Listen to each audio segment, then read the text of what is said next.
ফিরে এলো পুরনো বাংলার বাঘ সাব্বির রহমান। ব্যাট হাতে সাব্বির দেখালেন 4 ছক্কার জাদুগরি কাজ কারবার।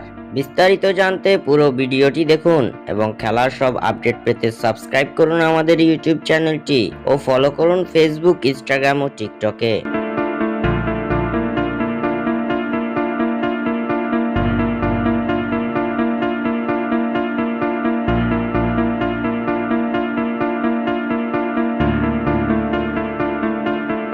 জাতীয় দলে এসেছিলেন বেশ সাড়া জাগিয়ে। যে সাব্বির রহমানকে সকলে চিনত হার্ড হিটার হিসেবে, সময়ের সাথে সেই সাব্বির রহমান যেন হারিয়ে গেছে। ক্যারিয়ারে যে জায়গাটায় যাওয়ার কথা ছিল সেখানে যেতে ব্যর্থ এই ব্যাটার। লাল সবুজ জার্সি গায়ে ওয়ানডেতে সবশেষ আন্তর্জাতিক ম্যাচটি খেলেছেন 2019 সালে শ্রীলঙ্কার বিপক্ষে। অন্যদিকে 2022 সালে খেলেছেন সবশেষ আন্তর্জাতিক টি-20 ম্যাচ।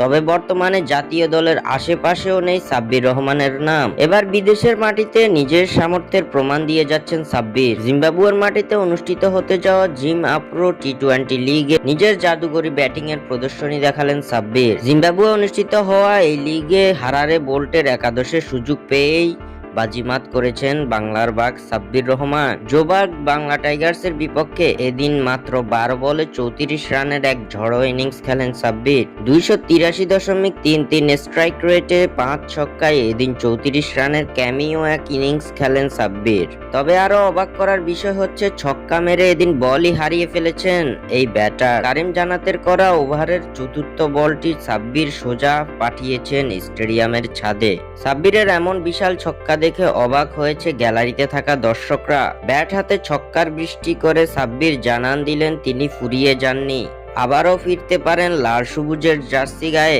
স্বাক্ষর থেকে সাদবিন ইসলাম।